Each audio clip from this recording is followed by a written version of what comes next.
Hi everyone, welcome to Sandy Frank's political podcast for a people's revolution against the corporate fascist state. I'm your host, Sandy Frank, and today we're going to be talking about a lot of things, but mainly we're going to be talking about the continued discussion about WikiLeaks Vault 7, as well as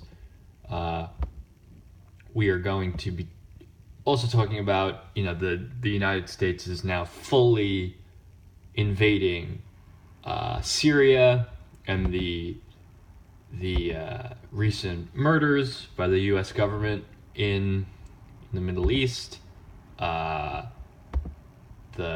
Saudi-led coalition that murdered 22 people in Yemen. We're going to look at U.S. drone strikes have gone up 432% since Trump took office. Again, that's not to support Obama or the Democrats, because Barack Obama killed millions, dropped a bomb every 20 minutes for 8 years, and then handed this kill state now to this neo-Nazi movement who, Donald Trump campaigned on murdering innocent people in these Muslim nations and elsewhere. So we're going to be talking a lot about U.S. foreign policy today.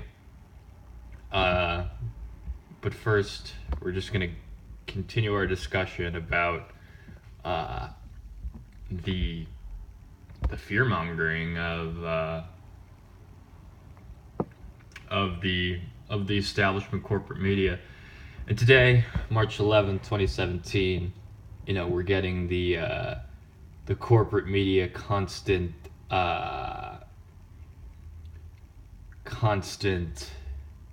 psy-op, this daily one,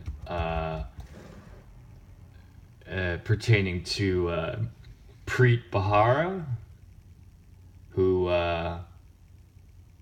Bharara, sorry, I can't pronounce this guy's name, but this is the firing of this person, and having this, the corporate media has now taken this as their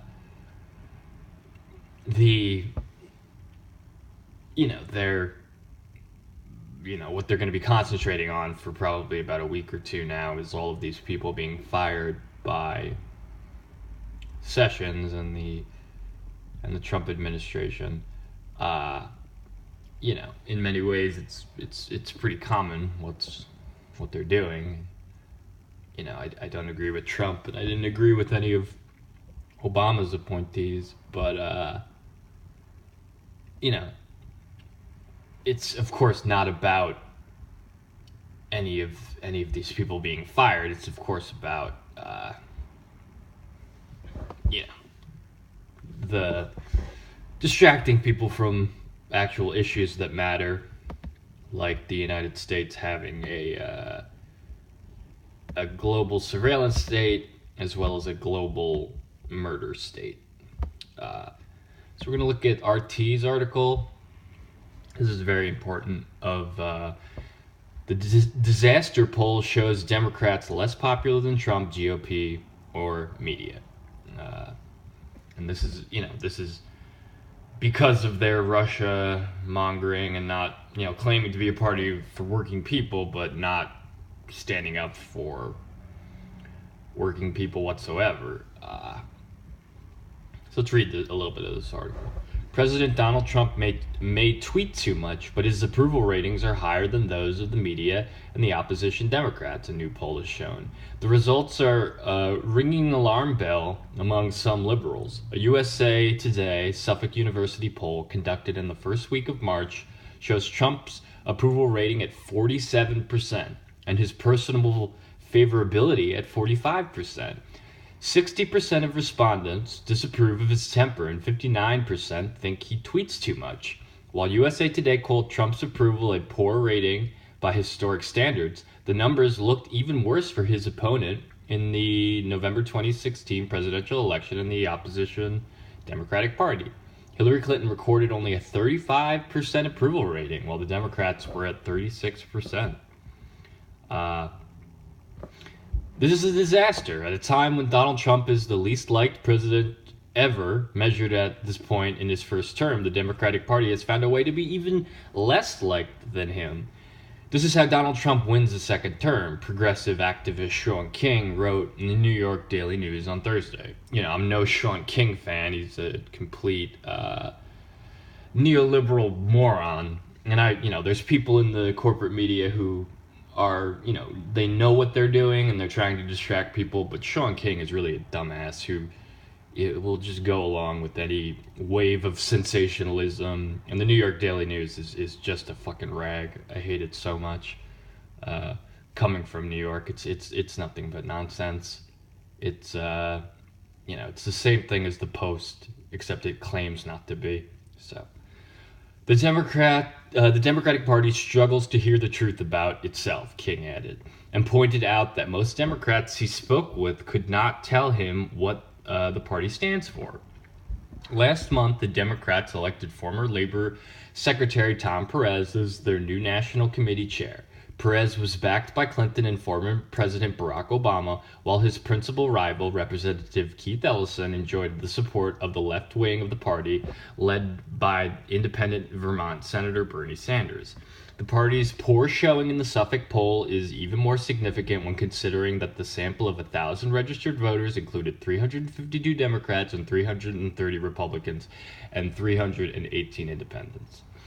Broken down by party affiliation, Trump's approval rating is much higher among Republicans, 88%, and is higher than disapproval among independents by two percentage points.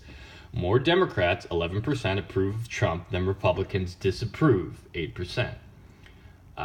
Slightly fewer Democrats, 7%, and Republicans, 86%, have a favorable opinion of Trump personally, with independents holding steady at 44%.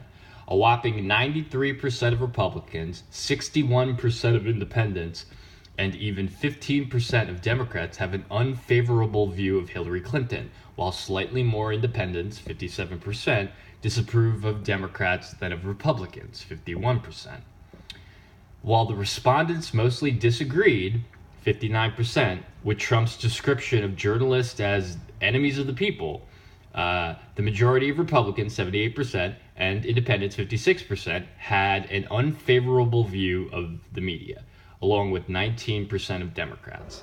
Most of the respondents disapproved of Trump's temperament, 60%, and thought he was tweeting too much, 59%. But 55% agreed that he has shown leadership, and 46% believe the country is headed in the right direction, a 12-point swing up from the same poll in December 2016. Okay, so before we get into the Russia bullshit, we need to understand that this is what the lies about Russia and the lies about collusion with Donald Trump and WikiLeaks have done. They've raised Donald Trump up, and they've hurt the media and the Democratic Party, which is the point that many of the people who own the corporate media know. They want Trump to become popular, and they want weak Democrats. This has always been the strategy of the corporate media. And it doesn't matter if you're an idiot like Sean King or you're a terrible person like Tom Perez. You want Donald Trump to be powerful. The corporate fascists do, and they want the Democrats to look weak. This has always been the strategy. So this is what the Russia bullshit gets you. When you don't oppose Trump on any actual issues, and believe me, I hate Trump. He's a fascist on all fronts. We need to organize a people's movement to oppose not just Trump, but the entire establishment. So that's what it gets you. This is what it gets you. So we're going to look at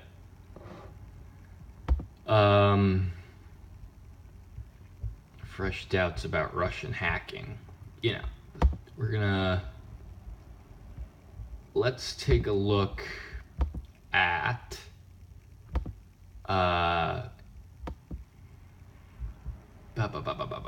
sorry. we were going to look at Caitlin Johnstone. Okay, let's first look at this. Let's look at consortiumnews.com by Robert Perry. All right, so a lot of people were posting this. The gauzy allegations of Russian hacking the Democrats to elect Donald Trump just got hazier with WikiLeaks' new revelations about CIA cyber spying and the capability to pin the blame on others, reports Robert Perry. WikiLeaks' disclosure of documents revealing CIA cyber spying capabilities underscores why much more skepticism should have been applied to the U.S. intelligence community's allegations about Russian hacking last year's presidential election. It turns out that the CIA maintains a library of foreign malware that could be used to pin the blame for a hack on another intelligence service. The revelation emerged from documents that WikiLeaks published on Tuesday from a CIA archive that WikiLeaks said had apparently been passed around with a community of former U.S. government hackers and contractors before one of them gave WikiLeaks some material. The documents revealed that the CIA can capture the content of encrypted internet and cell phone messages by grabbing the material in the fraction of a second before the words are put through encryption. Another program called Weeping Angel can hack Samsung smart TVs with a built-in internet connection, allowing the CIA and British intelligence to covertly use the TVs as listening devices even when they appear to be turned off. Besides the 1984-ish aspects of these reported capabilities, Orwell's dystopia also envisioned TVs being used to spy on people in their homes. The WikiLeaks disclosures add a new layer of mystery to whether the Russians were behind the hacks of the Democratic Party or whether Moscow was framed. For instance, the widely cited Russian fingerprints of the hacking attacks, such as malware associated with the suspected Russia cyber attacks, a PT-28, also known as Fancy Bear, some Cyrillic letters, and the phrase Felix Edmanovich, a reference to Dzerzhinsky, the founder of Bolshevik secret police, look less like proof of Russian guilt than they did earlier. Or put differently, based on the newly available CIA material, the possibility that these telltale signs were planted to incriminate Moscow doesn't sound as far-fetched as it might have earlier. A former U.S. intelligence officer cited by the Wall Street Journal on Wednesday acknowledged that the CIA's umbrage library of foreign hacking tools could be used to mask a U.S. operation and make it appear that it was carried out by another country. That could be accomplished by inserting malware components from, say, a known Chinese, Russian, or Iranian hacking operation into a U.S. one. While the possibility in no way clears Moscow in the case of the Democratic hack, it does inject new uncertainty into the high confidence that President Obama's intelligence community expressed in its assessment of Russian capability. If the CIA had this capability to plant false sleeves in the data, so too would other actors, both government and private, to cover their own tracks. And again, this article is clearly just kind of referencing the high confidence with no proof from the intelligence community. They're not. It doesn't seem like they're actually saying that they believe unverified claims by deep state entities that have a history of very nefarious purposes. Let's see where else this goes. So dubious forensics.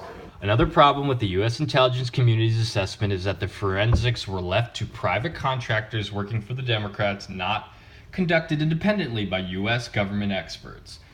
That gap in the evidentiary trail widens when one notes that CrowdStrike, the Democratic Party's consultant, offered contradictory commentary about the skills of the hackers. CrowdStrike praised the hackers' tradecraft as superb, operational security second to none, and added, "We identified advanced methods consistent with nation-state level capabilities, including deliberate targeting and access management tradecraft. Both groups were constantly going back into the environment to change out their implants, modify persistent methods, move to new command and control channels, and perform other tasks to try to stay ahead of being detected. In other words, CrowdStrike cited the sophistication of the tradecraft as proof of a state-sponsored cyber attack, yet it was the sloppiness of the tradecraft that supposedly revealed the Russian links, i.e. the old malware connections, the Cyrillic letters, and the Dzerzhinsky reference. As Sam Biddle wrote for The Intercept, would a group whose tradecraft is superb with operational security second to none really leave behind the same name of a Soviet spy chief imprinted on a document it sent to American journalists? Would these groups really be dumb enough to leave Cyrillic comments on these documents? Would these groups that constantly go back into the environment to change out their implants, modify persistent methods, move to command and control channels, get caught because they precisely didn't make sure not to use IP addresses they'd been associated with before? It's very hard to buy the argument that the Democrats were hacked by one of the most sophisticated diabolical foreign intelligence services in history, and that we know this because they screwed up over and over again. So, very, dubious evidence again. We continue. Sources and methods. The WikiLeaks disclosure on Tuesday also demonstrate that the pro-transparency website has a well-placed source with access to sensitive U.S. intelligence data. That reinforces the suggestion from WikiLeaks associate from British Ambassador Craig Murray that the emails purloined from Hillary Clinton's campaign chairman John Podesta originated from U.S. intelligence intercepts and were then leaked by an American insider to WikiLeaks, not obtained via a hack directed to the Russian government. Podesta's association with the international lobbying firm, the Podesta Group, could justify U.S. intelligence monitoring his communications as a way to glean information about the strategies of Saudi Arabia and other foreign clients. Murray suggested that the earlier WikiLeaks release of Democratic National Committee emails came from a Democratic insider, not from Russia. In addition, WikiLeaks founder Julian Assange has denied that Russia was the source of either batch of Democratic emails, although he refused to say who was, because they don't give away their sources. Of course, it would be possible that Russia used American cutouts to launder the emails without WikiLeaks knowing where the material originated, and some cyber experts who were cited in press reports about the new WikiLeaks disclosures on Tuesday speculated without evidence that perhaps Russia was the source of them, too. Still, there are now fresh reasons to doubt the official narrative that Russia hacked into Democratic emails in a covert operation and intended to throw the U.S. election to Donald Trump. Those doubts already existed or should have because the U.S. intelligence community refused to release any hard proof that Russians were responsible for the purloined Democratic emails. On January 6th, just one day after Director of National Intelligence James Clapper vowed to go to the greatest possible lengths to supply the public with the evidence behind the accusations, his office released a 25-page report that contained no direct evidence that Russia delivered hacked emails from the DNC and Podesta to WikiLeaks. The DNI report amounted to a compendium of reasons to suspect that Russia was the source of information, built largely on the argument that Russia had a motive for doing so because of its disdain for Democratic nominee Clinton and the potential for friendlier relations with Republican nominee Trump. We go on to a big risk, but the DNI's case, as presented, was one-sided, ignoring other reasons why the Russians would not have taken the risk. For instance, while it is true that many Russian officials, including President Putin, considered Clinton to be a threat to worsen the already frayed relationship between the two nuclear superpowers, the report ignores the downside for Russia trying to interfere with U.S. election campaign, and then failing to stop Clinton, which looked like the most likely outcome until election night. If Russia had accessed the DNC and Podesta emails and slipped them to WikiLeaks for publication, Putin would have to think that the National Security Agency, with its exceptional ability to track electronic communications around the world, might well have detected the maneuver and would have informed Clinton. So, on top of Clinton's well-known hawkishness, Putin would have risked handing the expected incoming president a personal reason to take revenge on him and his country. Historically, Russia has been very careful in such situations, holding its intelligence collections for internal purposes only and not sharing them with the public.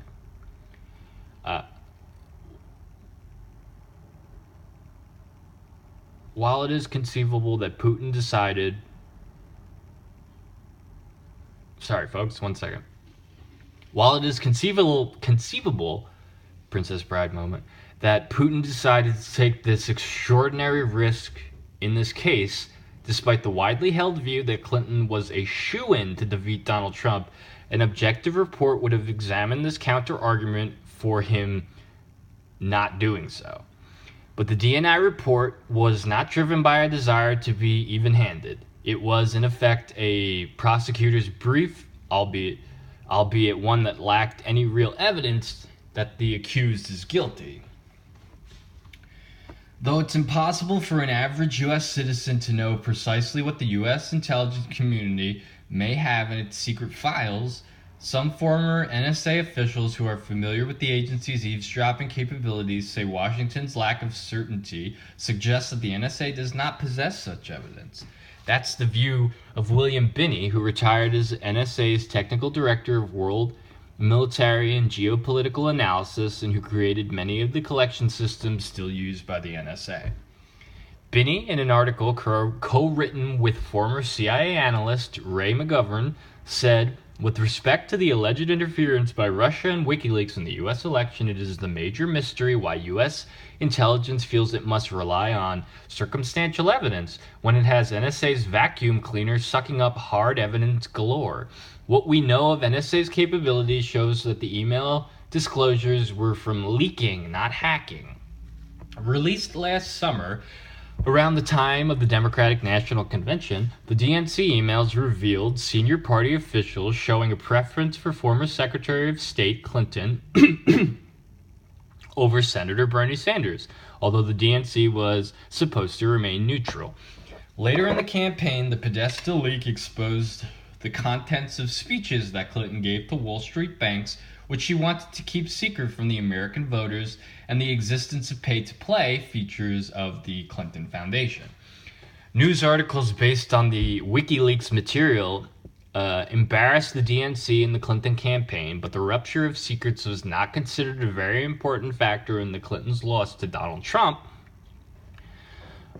Clinton herself blamed that surprising outcome on FBI Director James Comey's last-minute decision to briefly reopen the investigation into her improper use of a private server for her emails as Secretary of State. After Comey's move, Clinton's poll numbers cratered and she seemed incapable of reversing the trend. More generally, Clinton faced criticism for running an inept campaign that included her insulting many Trump supporters by calling them deplorables and failing to articulate a clear, hopeful vision for the future.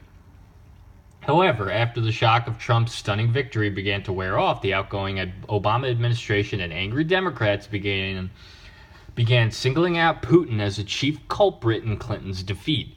Despite the appearance that they were scapegoating America's old adversary, the Ruskies, the liberals and Democrats have used the allegation to energize their base and put the young Trump administration on the defensive, even though hard evidence to support the accusations is still lacking. The liberals and Democrats also don't seem to care that they are using these dubious allegations to racket up tensions between the world's two nuclear superpowers, thus putting the future of the world at risk. So that's from Robert Perry. Good article. Really, from Consortium News, giving a real overview of the Russia hysteria, the Russia nonsense, and, you know, this is this is exactly how we lose. This is exactly how Trump and again, not Trump, the establishment, Democrats and Republicans and Trumpers who are murdering, innocent 8-year-old children in Yemen and then using the corporate media to sensationalize idiots about nonsense, about lies about Russia. We have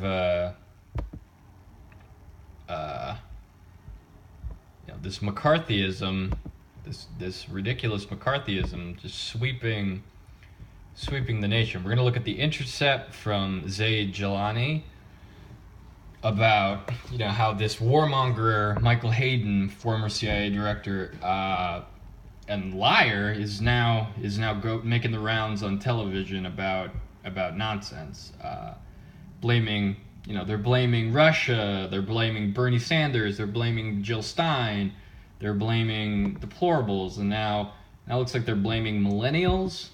Whatever the fuck millennials mean.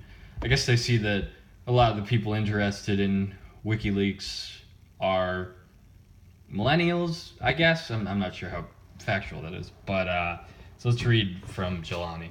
Former CIA Director Michael Hayden blames millennials for government leaks. Former CIA Director Michael Hayden told the BBC this week that he blames millennials for the government's secrets being leaked to the public. In order to do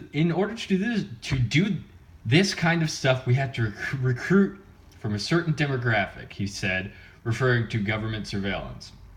And I don't mean to judge them at all, but this group of millennials and related groups simply have different understandings of the words loyalty, secrecy, and transparency than certainly my generation did. He specifically cited whistleblowers Chelsea Manning and Edward Snowden and speculated that whoever recently gave CIA tool files to WikiLeaks was also likely a millennial. Like Seth Rich, who got his brains blown out. Culturally, they have different... and that was me saying that. Jelani didn't talk about Seth Rich.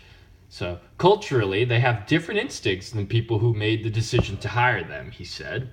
Hayden's theory, however, doesn't hold water. Whistleblowers and leakers have been a fact of life throughout United States history and before its existence, too. In 1772, Benjamin Franklin, born about 76 years too early to be a millennial, obtained letters from Thomas Hutchinson, governor of Massachusetts, in which he mused about repressing the rights of colonialists. Franklin leaked the letter, and they were used by the movement for independence to rile up the colonies against their British rulers. And exactly, this is the importance of leaking. We wouldn't even have a United States of America if it wasn't for leaking. Leaking is such an important part of history. It's a tradition that was continued in generations after generation, considering Daniel Ellsberg, who was 40 when he leaked the Pentagon Papers to the press in 1971, exposing widespread government deceit about the Vietnam War. Or Mark Felt, who was almost 60 when he helped form the basis for the Watergate stories under the pseudonym Deep Throat. So, to the extent that Hayden is right that millennials are different, it's that younger people value privacy, the core issue behind Snowden's leaks, more than older Americans. I'm not sure about that. But a 2013 Pew poll found that millennials were more skeptical of government surveillance than any other age group, with 45% of millennials saying it was more important for the federal government to not intrude on personal privacy, even if that limits its ability to investigate possible terror threats than to investigate possible...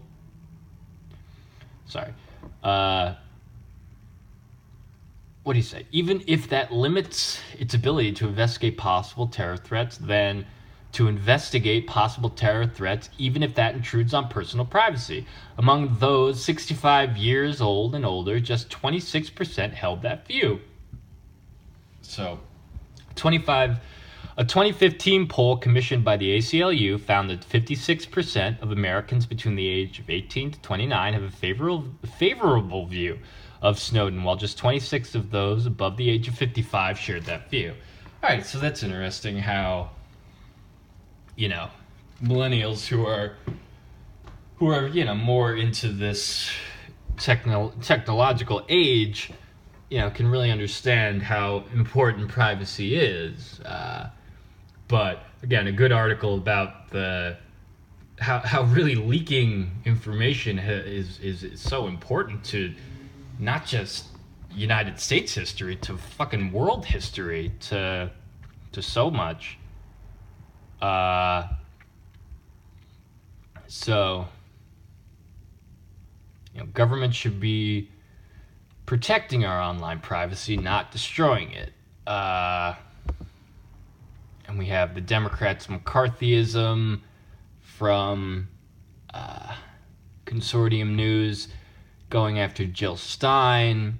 We'll look at this article some other time, just about the history of McCarthyism. I was looking at that a lot last night. Some articles comparing the 1950s House on Un-American Activities. It's very interesting stuff.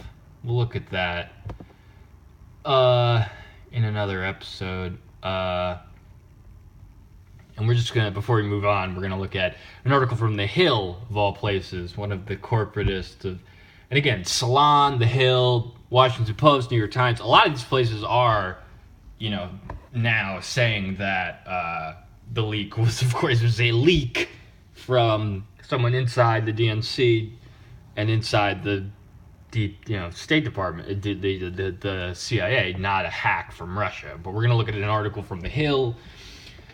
Ex-CIA deputy director leak has to be an inside job.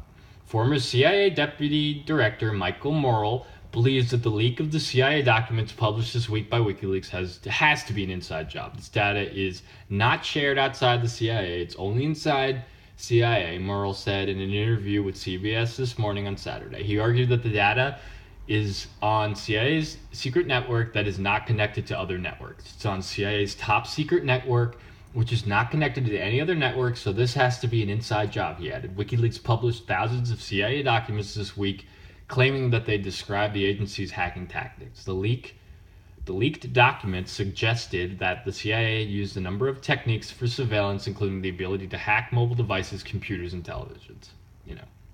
Watered down bullshit, but understanding that, this corporate media is now trying to save their butts about sticking up for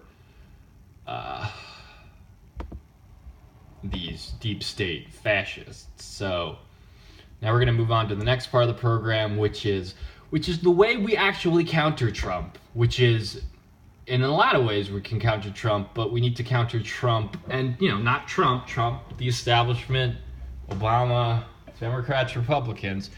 We counter them with an anti-war movement, a big part of it. So we're going to read from Mint Press News by an article by Carrie Wedler,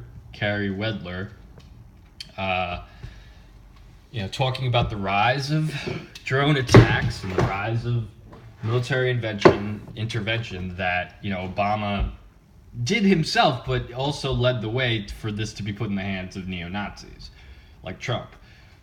U.S. drone strikes have gone up 432% since Trump took office. The Trump administration has provided little acknowledgement of the human toll these strikes are taking.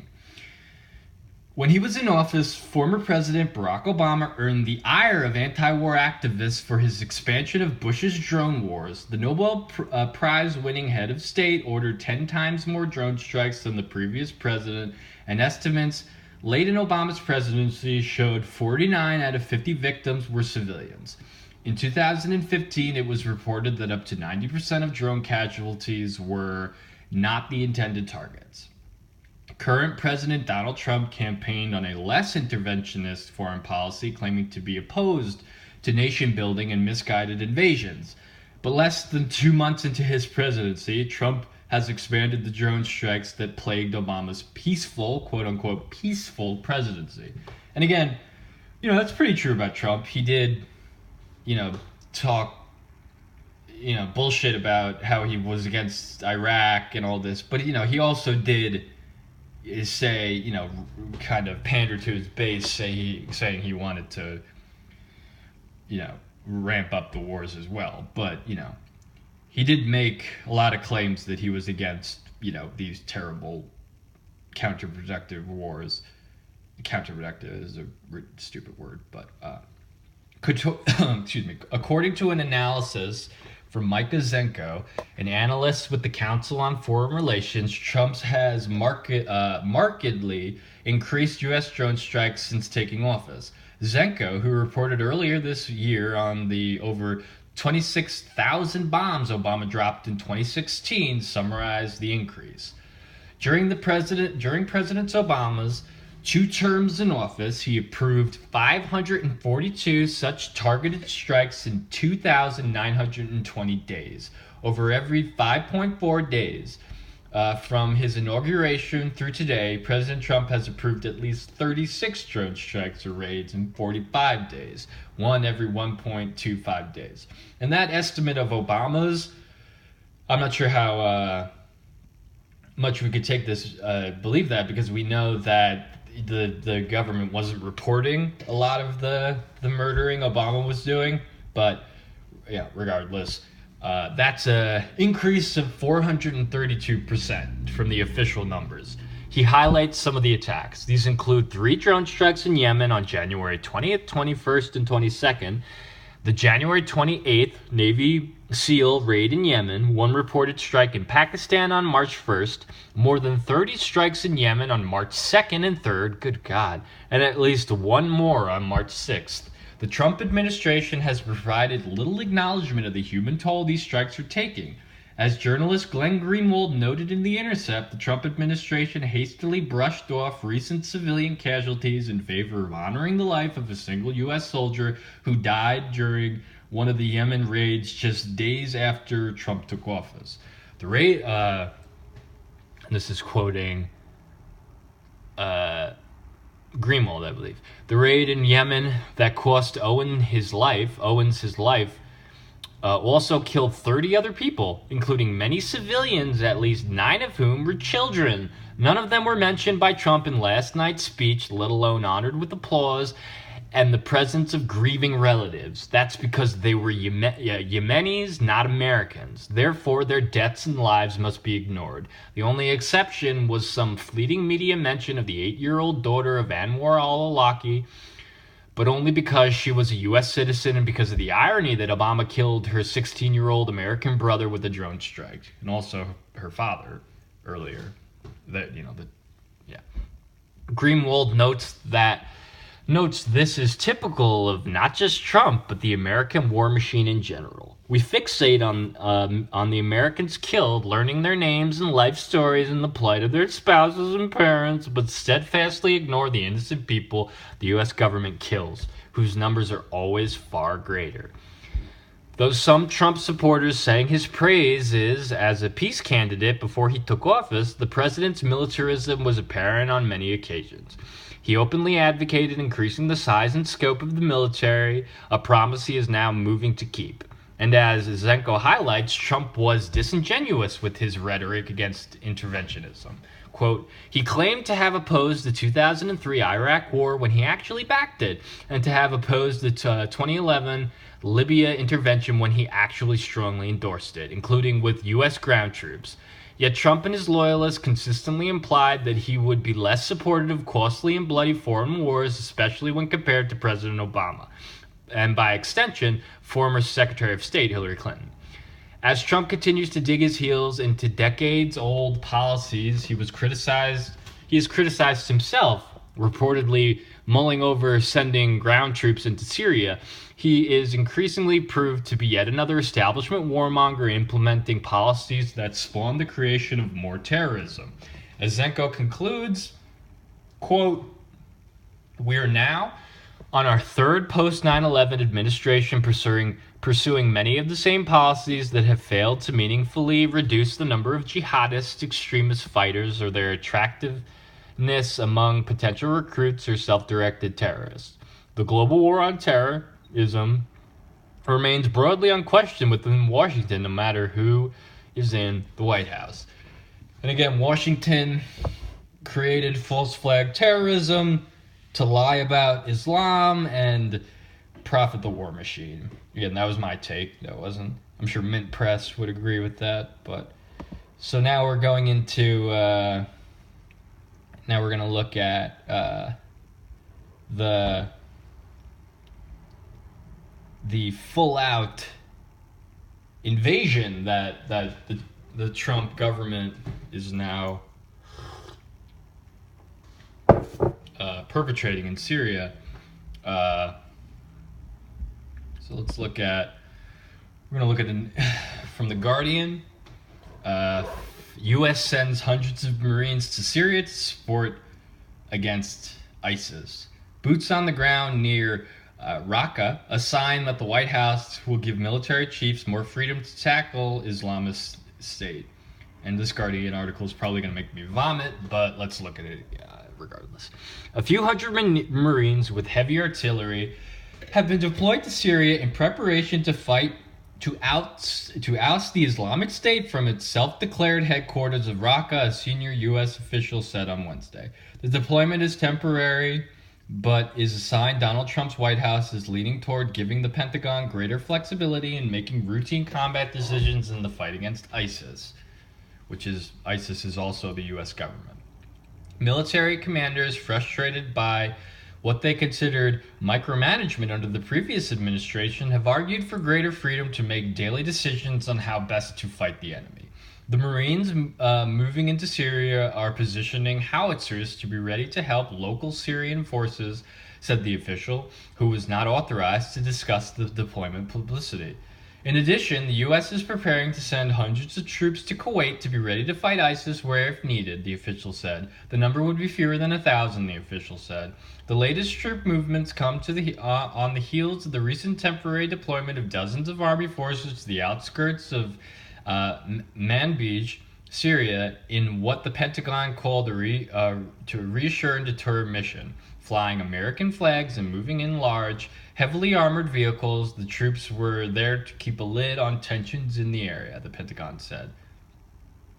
It appeared the forces were largely there to ensure Turkish fighters and Syrian opposition groups focused on battling ISIS rather than each other. Under the existing limits put in place by the Obama administration, the military can have up to 503 U.S. forces in Syria, but temporary personnel do not count against the cap. Pentagon leaders sent a new plan to defeat ISIS to the White House late last month. It outlined a strategy that was likely to increase the number of U.S. troops in Syria in order to better advise and enable Syrian fighters who will take on the Battle of Raqqa. The military had mapped out options for the Syrian fight, including increased artillery support, more Apache helicopters, and more robust training camps. It's a good thing we can't get health care, U.S. officials say the battle for Raqqa will look more like the fight in neighboring Iraq, where local forces are fighting to retake the northern city of Mosul from ISIS. As troops were preparing to move into Mosul, the U.S. set up bases outside the city to use logistical hubs and sites for heavy artillery. So this is the war machine, folks. This is the war machine who created the conflict in Syria. The U.S. war machine created the quote-unquote terrorists in Syria to be able to sell more and more war and more killing. And, we can't have anything in the U.S. because we need to go and kill 8-year-old Yemeni children and Syrian children. It's a madhouse, folks. So now we look at the RT article about, what Assad said. So Assad says, no one invited U.S. to Manbij. All foreign troops in Syria without permission are invaders. So the bullshit coming out of, Guardian and Western media is, the U.S. is doing so much great work, but, Syria, the people of Syria know what's up. They know the U.S. is behind all of this, and they know they're really just trying to destabilize Syria and create conflict and all of this. So let's read this article from, let's see.